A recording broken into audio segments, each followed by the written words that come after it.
다리에서 무거움, 약함 또는 통증을 느낀 적이 있으신가요? 짧은 산책이나 서 있는 것만으로도 이런 증상이 나타난다면요? 계단을 오르는 게 힘들게 느껴지거나 밤에 잠을 방해하는 다리 경련이 생긴 적이 있나요? 만약 당신이 60세 이상이라면 이런 증상들은 일상생활 속에서 당신의 힘을 조용히 빼앗고 있는 경고 신호일 수 있습니다. 저는 오늘 놀라운 사실을 공유하려고 합니다. 당신이 건강에 좋다고 믿고 복용하고 있는 두 가지 비타민이 실제로는 다리를 약하게 만들고 관절에 무리를 주며 불안정한 느낌을 줄 수 있다는 사실입니다. 하지만 걱정하지 마세요.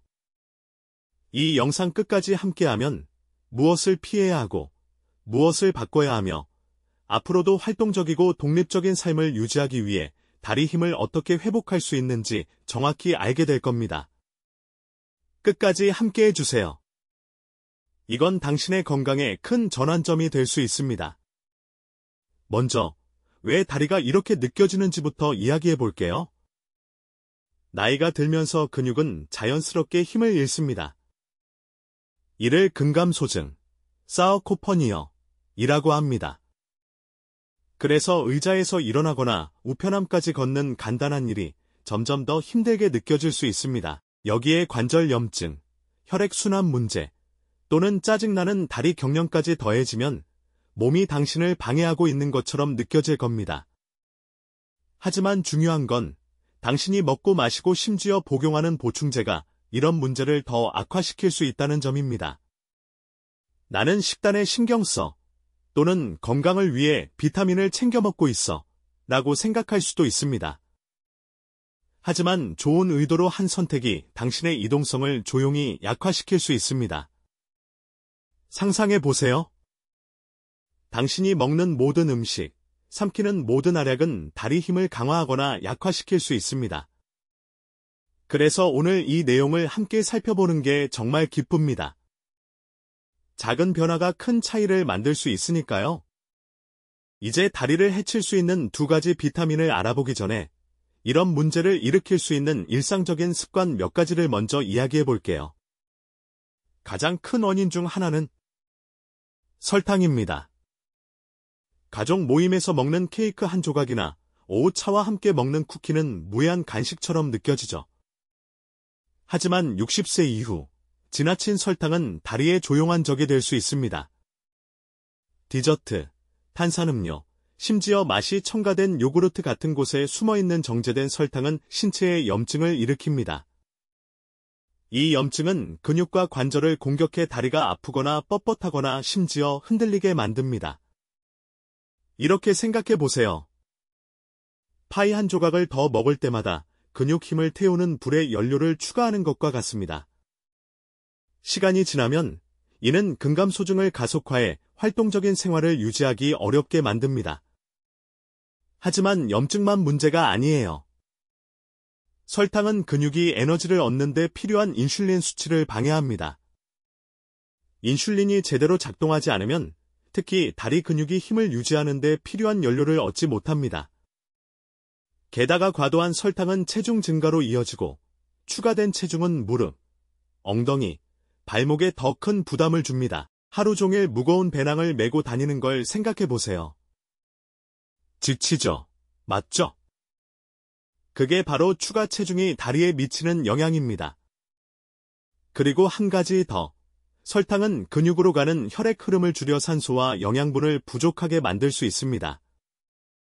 이로 인해 걷거나 서 있는 짧은 시간 후에도 다리가 회복하기 어려워집니다.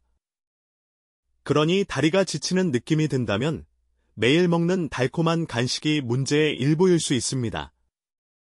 이제 다리를 해칠 수 있는 두 가지 비타민을 알아보기 전에 이런 문제를 일으킬 수 있는 일상적인 습관 몇 가지를 먼저 이야기해 볼게요. 가장 큰 원인 중 하나는 설탕입니다. 가족 모임에서 먹는 케이크 한 조각이나 오후 차와 함께 먹는 쿠키는 무해한 간식처럼 느껴지죠. 하지만 60세 이후 지나친 설탕은 다리의 조용한 적이 될 수 있습니다. 디저트, 탄산음료, 심지어 맛이 첨가된 요구르트 같은 곳에 숨어있는 정제된 설탕은 신체에 염증을 일으킵니다. 이 염증은 근육과 관절을 공격해 다리가 아프거나 뻣뻣하거나 심지어 흔들리게 만듭니다. 이렇게 생각해 보세요. 파이 한 조각을 더 먹을 때마다 근육 힘을 태우는 불에 연료를 추가하는 것과 같습니다. 시간이 지나면 이는 근감소증을 가속화해 활동적인 생활을 유지하기 어렵게 만듭니다. 하지만 염증만 문제가 아니에요. 설탕은 근육이 에너지를 얻는 데 필요한 인슐린 수치를 방해합니다. 인슐린이 제대로 작동하지 않으면 특히 다리 근육이 힘을 유지하는 데 필요한 연료를 얻지 못합니다. 게다가 과도한 설탕은 체중 증가로 이어지고 추가된 체중은 무릎, 엉덩이, 발목에 더 큰 부담을 줍니다. 하루 종일 무거운 배낭을 메고 다니는 걸 생각해 보세요. 지치죠? 맞죠? 그게 바로 추가 체중이 다리에 미치는 영향입니다. 그리고 한 가지 더. 설탕은 근육으로 가는 혈액 흐름을 줄여 산소와 영양분을 부족하게 만들 수 있습니다. 이로 인해 걷거나 서 있는 짧은 시간 후에도 다리가 회복하기 어려워집니다. 그러니 다리가 지치는 느낌이 든다면 매일 먹는 달콤한 간식이 문제의 일부일 수 있습니다. 이 대화를 이어가며 중요한 주제로 다가가 보겠습니다. 주의해야 할 또 다른 음식은 가공육입니다. 베이컨, 소시지 또는 델리 햄 같은 것들이죠. 정말 편리하죠. 요리도 빠르고 샌드위치에 넣어도 맛있습니다. 하지만 문제는 가공육에는 나트륨과 방부제가 많아 다리의 부종, 즉 붓기를 유발할 수 있다는 점입니다. 그 부은 듯 무거운 느낌은 단순히 불편한 것 이상으로 근육과 관절에 추가적인 부담을 줘 더 힘들게 만듭니다. 게다가 가공육의 포화지방은 튀긴 음식처럼 혈액 흐름을 막아 다리 근육에 영양분이 부족해지게 합니다. 시간이 지나면 다리가 약해지고 발이 덜 안정적으로 느껴질 수 있습니다. 이 음식들을 다 피해야 한다면 뭘 먹어야 하나 라고 생각하실 수도 있죠. 걱정 마세요. 곧 다리 힘을 강화하는 음식에 대해 이야기할 거예요. 하지만 먼저 나이 들수록 이런 식이 선택이 왜 중요한지 알아보죠. 60세 이후 신체는 근육 조직을 복구하고 유지하는 효율이 떨어집니다. 그래서 매 끼니가 중요합니다. 당신을 강하게 유지하거나 약함과 의존으로 몰아갈 수 있죠. 또 다른 은밀한 주범, 흰빵에 대해 이야기해 봅시다. 많은 분들에게 아침 토스트나 점심 샌드위치의 기본이죠. 하지만 정제된 밀가루로 만든 흰빵은 영양소와 섬유질이 대부분 제거된 상태입니다. 설탕을 위장한 것과 같죠. 혈당을 급격히 올려 인슐린을 방해하고 근육에 필요한 에너지를 빼앗습니다. 이는 특히 다리에 안 좋습니다. 다리는 힘과 이동성을 유지하기 위해 안정적인 에너지가 필요하니까요. 게다가 흰빵은 근감소증을 막는 데 필요한 단백질이나 미네랄을 제공하지 않습니다. 흰빵에 의존하면 시간이 지나면서 근육 손실이 생겨 다리가 약해지고 덜 안정적으로 느껴집니다. 해결책은 통밀빵이나 발화 곡물빵으로 바꾸세요. 섬유질과 영양소가 풍부해 근육을 지원하고 혈당을 안정시키죠. 계란이나 아보카도 같은 단백질과 함께 먹으면 다리에 연료를 공급하는 대신 고갈시키지 않는 식사가 됩니다. 이 대화를 이어가며 중요한 주제로 다가가 보겠습니다. 주의해야 할 또 다른 음식은 가공육입니다. 베이컨, 소시지 또는 델리 햄 같은 것들이죠. 정말 편리하죠. 요리도 빠르고 샌드위치에 넣어도 맛있습니다. 하지만 문제는 가공육에는 나트륨과 방부제가 많아 다리의 부종, 즉 붓기를 유발할 수 있다는 점입니다. 그 부은 듯 무거운 느낌은 단순히 불편한 것 이상으로 근육과 관절에 추가적인 부담을 줘 더 힘들게 만듭니다. 게다가 가공육의 포화지방은 튀긴 음식처럼 혈액 흐름을 막아 다리 근육에 영양분이 부족해지게 합니다. 시간이 지나면 다리가 약해지고 발이 덜 안정적으로 느껴질 수 있습니다. 이 음식들을 다 피해야 한다면 뭘 먹어야 하나 라고 생각하실 수도 있죠. 걱정 마세요. 곧 다리 힘을 강화하는 음식에 대해 이야기할 거예요. 하지만 먼저 나이 들수록 이런 식이 선택이 왜 중요한지 알아보죠. 60세 이후 신체는 근육 조직을 복구하고 유지하는 효율이 떨어집니다. 그래서 매 끼니가 중요합니다. 당신을 강하게 유지하거나 약함과 의존으로 몰아갈 수 있죠. 또 다른 은밀한 주범, 흰빵에 대해 이야기해 봅시다. 많은 분들에게 아침 토스트나 점심 샌드위치의 기본이죠. 하지만 정제된 밀가루로 만든 흰빵은 영양소와 섬유질이 대부분 제거된 상태입니다. 설탕을 위장한 것과 같죠. 혈당을 급격히 올려 인슐린을 방해하고 근육에 필요한 에너지를 빼앗습니다. 이는 특히 다리에 안 좋습니다. 다리는 힘과 이동성을 유지하기 위해 안정적인 에너지가 필요하니까요. 게다가 흰빵은 근감소증을 막는 데 필요한 단백질이나 미네랄을 제공하지 않습니다. 흰빵에 의존하면 시간이 지나면서 근육 손실이 생겨 다리가 약해지고 덜 안정적으로 느껴집니다. 해결책은 통밀빵이나 발화 곡물빵으로 바꾸세요. 섬유질과 영양소가 풍부해 근육을 지원하고 혈당을 안정시키죠. 계란이나 아보카도 같은 단백질과 함께 먹으면 다리에 연료를 공급하는 대신 고갈시키지 않는 식사가 됩니다. 좋아. 남해는 피할게. 간식은 어때? 라고 생각하실 수 있죠. 포장된 쿠키나 칩, 속이 찬 비스킷 같은 가공 간식에 대해 이야기해 봅시다. TV를 보거나 빠르게 무언가를 먹고 싶을 때 쉽게 집어들죠.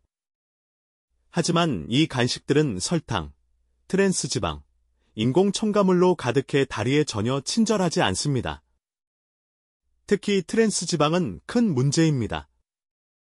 동맥을 막아 근육으로 가는 혈액 흐름을 줄입니다. 혈액순환이 나쁘면 다리가 산소와 영양분을 받지 못해 피곤하거나 심지어 무감각해질 수 있습니다. 연료가 부족한 차를 운전하는 걸 상상해 보세요. 그게 바로 이런 간식을 정기적으로 먹을 때 다리가 겪는 일입니다. 게다가 간식에 든 설탕은 앞서 말한 인슐린 급등을 일으켜 근육 에너지를 빼앗습니다.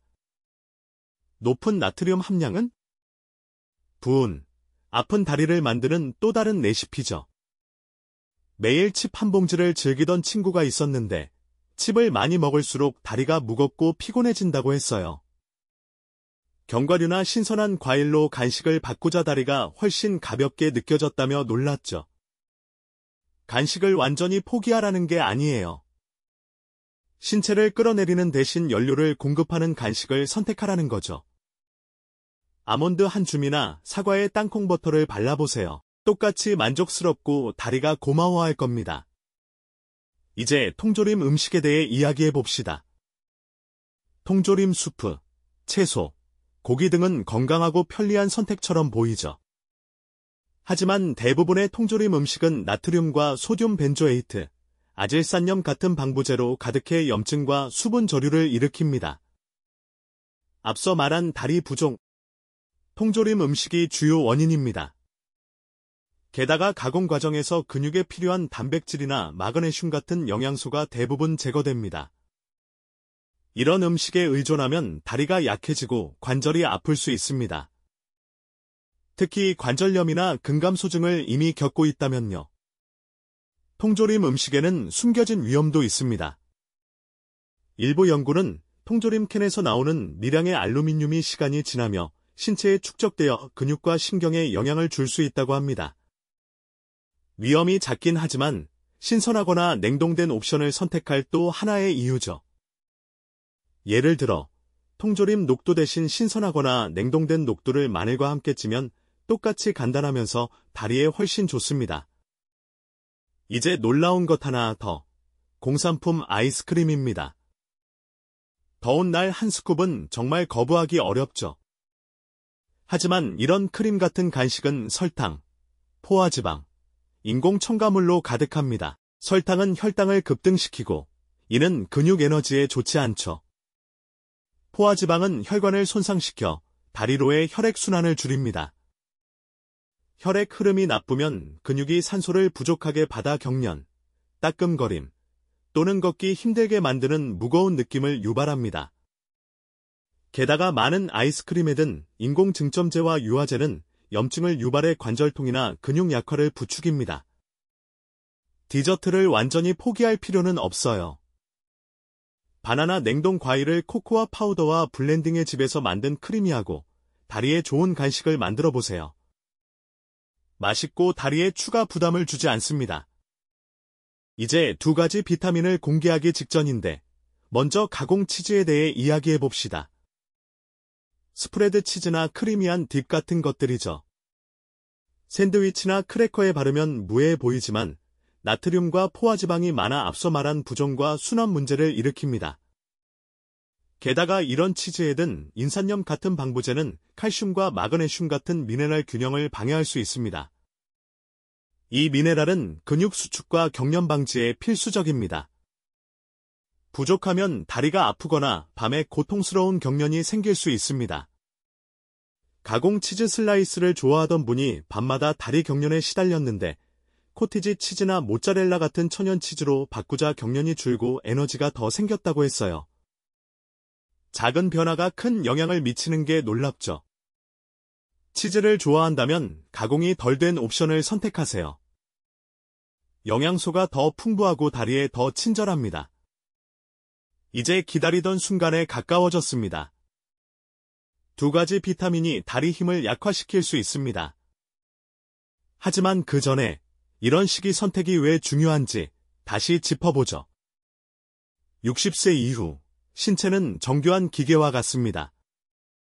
여전히 아름답게 작동하지만 계속 움직이려면 올바른 연료가 필요합니다. 렉기니, 간식, 보충제는 근육을 강하게 유지하거나 지원하기 어렵게 만듭니다. 근감소증, 관절 염증, 다리 경련은 단순히 나이 드는 과정이 아니에요. 신체가 조금 더 세심한 보살핌을 필요로 한다는 신호입니다. 좋은 소식은 당신에게는 발걸음의 활력을 되찾을 수 있는 변화를 만들 힘이 있다는 겁니다. 비타민을 공개하기 전에 한 가지 습관을 더 이야기해 볼게요. 늦은 밤 간식입니다. 배고프거나 TV를 보며 긴장을 풀 때 간식을 먹고 싶은 유혹이 크죠. 하지만 쿠키나 즉석라멘 같은 무거운 가공식품을 늦게 먹으면 잠을 자는 동안 근육을 복구하는 신체 능력을 방해할 수 있습니다. 근육은 휴식과 영양소가 필요하지만 설탕이나 나트륨이 많은 늦은 밤 식사는 염증과 혈액순환 문제를 일으켜 아침에 다리가 뻣뻣하거나 아프게 느껴질 수 있습니다. 최소한 취침 2시간 전에는 식사를 마무리하고 간식이 필요하다면 호두 한 줌이나 아보카도를 곁들인 통밀 토스트 같은 가볍고 근육에 좋은 것을 선택하세요. 이제 이 영상의 핵심, 다리를 약화시킬 수 있는 두 가지 비타민을 공개할 시간입니다. 첫 번째, 비타민 A입니다. 비타민 A가 눈, 피부, 면역 체계에 좋다고 들어보셨죠? 적당량에서는 맞는 말입니다. 하지만 60세 이후, 특히 보충제를 통해 너무 많이 섭취하면 역효과를 낼 수 있습니다. 과도한 비타민 A, 즉 고비타민 A증, 하이퍼바이터미노시스 A은 신체에 축적되어 심각한 문제를 일으킬 수 있습니다. 가장 큰 문제 중 하나? 특히 다리에서 근육통과 약화입니다. 관절염이나 허리 문제로 착각할 수 있는 통증을 느끼거나 계단을 오르거나 걷는데 불안정함을 느낄 수 있습니다. 비타민 A 과다는 칼슘과 마그네슘 흡수를 방해해 다리의 경련과 피로를 유발합니다. 더 심각한 건 뼈를 약화시켜 엉덩이나 다리 골절 위험을 높일 수 있다는 점입니다. 이는 나이 들수록 큰 걱정거리죠. 과도한 비타민 A는 어디서 오나요? 간, 계란, 당근 같은 음식에서 자연적으로 발견되지만 적당히 먹으면 괜찮습니다. 진짜 위험은 고용량 보충제나 강화식품에서 옵니다. 멀티비타민과 별도의 비타민 A 보충제를 함께 복용하면 모르는 사이 시스템의 과부하가 걸릴 수 있습니다. 해결책은? 비타민 A 보충제를 복용하기 전에 항상 의사와 상의하고 음식과 약을 통해 섭취하는 총량이 안전한 범위 내인지 확인하세요. 당근이나 고구마 같은 색깔 있는 채소로 균형 잡힌 식단을 유지하면 위험 없이 필요한 비타민 A를 얻을 수 있습니다. 이제 두 번째 비타민 D입니다. 많은 분들이 놀라죠. 비타민 D는 뼈와 근육을 강하게 유지하는데 필수적이라고 들었기 때문입니다. 맞아요. 비타민 D는 칼슘 흡수를 돕고 근육 기능을 지원합니다. 하지만 과도한 보충제 섭취로 인해 고비타민드증, 하이퍼바이터미노시스티, 이 생기면 혈액 내 칼슘 수치가 높아지는 고칼슘혈증, 하이퍼캘시미어, 이 발생할 수 있습니다. 이는 다리가 뻣뻣하거나 아프거나 심지어 타는 듯한 느낌을 주고 경련이나 조정 문제를 일으켜 불안정하게 느낄 수 있습니다. 시간이 지나면 과도한 비타민 D는 근육과 힘줄의 석회화를 일으켜 무릎, 종아리, 허벅지가 덜 유연하고 부상 위험이 커집니다. 왜 이게 노인에게 큰 문제일까요? 60세 이후 칼슘을 조절하는 신장은 효율이 떨어집니다. 비타민 D가 너무 많으면 신장에 스트레스를 주고 다리 부종과 근육 불편함을 더합니다. 더 많이 먹으면 더 좋다고 생각해 고용량 비타민 D 보충제를 복용하기 시작한 많은 분들이 다리가 더 나빠졌다고 했습니다. 해결책은 간단하지만 중요합니다. 의사의 지시에 따라 비타민 D 보충제를 복용하고 혈액 검사를 통해 안전 범위인지 확인하세요. 연어, 계란 노른자, 강화 유제품 같은 음식은 과도할 위험 없이 자연스럽게 비타민 D를 보충해줍니다. 그러니 다리를 보호하고 강하게 유지하려면 어떻게 해야 할까요? 오늘부터 시작할 수 있는 실용적이고 다리에 좋은 선택을 살펴보죠. 먼저, 염증을 줄이고 근육 건강을 지원하는 음식에 집중하세요. 시금치, 브로콜리, 피망 같은 색깔이 있는 채소는 항산화제가 풍부해 염증을 줄이고 관절을 건강하게 유지합니다. 닭고기, 생선, 계란 같은 저지방 단백질은 근육을 강화하는 구성 요소를 제공합니다. 예를 들어 시금치와 함께 스크램블 에그, 통밀 토스트로 아침을 먹으면 다리에 힘을 주는 강력한 식사가 됩니다. 간단하고 맛있으며 근감소증을 막는 데 필요한 영양소를 제공하죠. 또 다른 좋은 팁은 마그네슘 함량이 높은 음식을 우선순위에 두는 겁니다. 마그네슘은 근육의 마법 같은 미네랄입니다. 경련을 예방하고 근육 이완을 돕죠. 아몬드, 호박씨, 짙은 잎채소는 훌륭한 선택입니다. 샐러드에 아몬드 한 줌을 뿌리거나 시금치를 스무디에 넣어보세요. 이런 작은 변화는 다리를 가볍게 하고 밤에 고통스러운 경련을 줄여줍니다. 운동도 잊지 마세요. 매일 10분 걷기나 간단한 다리 스트레칭 같은 가벼운 운동은 근육을 강하게 유지하고 관절을 유연하게 만드는 데 놀라운 효과가 있습니다. 관절통이나 염증이 있다면 수영이나 의자 요가 같은 저충격 활동은 다리에 무리를 주지 않으면서 활동성을 유지하는 데 완벽합니다. 핵심은 꾸준함입니다. 매일 작은 발걸음이 큰 결과를 만듭니다. 이제 요약으로 마무리해 볼게요. 당신의 다리는 활동적이고 독립적인 삶의 기반입니다. 하지만 특정 음식과 보충제는 당신을 방해할 수 있습니다. 설탕, 튀긴 음식, 가공육, 흰빵은 염증, 혈액순환 문제, 근육 약화를 유발하니 과도하게 섭취하지 마세요.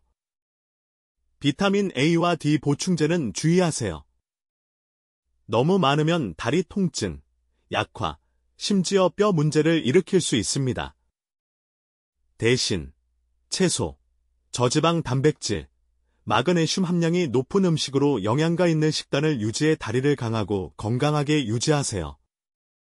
보충제를 시작하거나 변경하기 전에는 항상 의사와 상의해 당신의 신체에 최선인지 확인하세요. 이 영상이 공감되었다면 댓글로 알려주세요. 어떤 변화를 시도할 건지, 흰빵을 통밀빵으로 바꾸거나 단 음식을 줄이는 것 알려주세요. 도움이 되었다면 댓글에 1을, 아직 확신이 안 되면 0을 써주세요. 질문이 있으면 최선을 다해 답변할게요. 구독 버튼을 누르고 알림을 켜서 건강과 힘을 유지하는 팁을 절대 놓치지 마세요. 다리 힘을 키우는 음식에 대해 더 알고 싶다면 지금 화면에서 재생 중인 영상을 확인하세요. 활기찬 삶과 강한 다리를 위한 아이디어가 가득합니다. 강한 다리와 생기 넘치는 삶을 위해 다음 영상에서 만나요. 건강 라이프였습니다.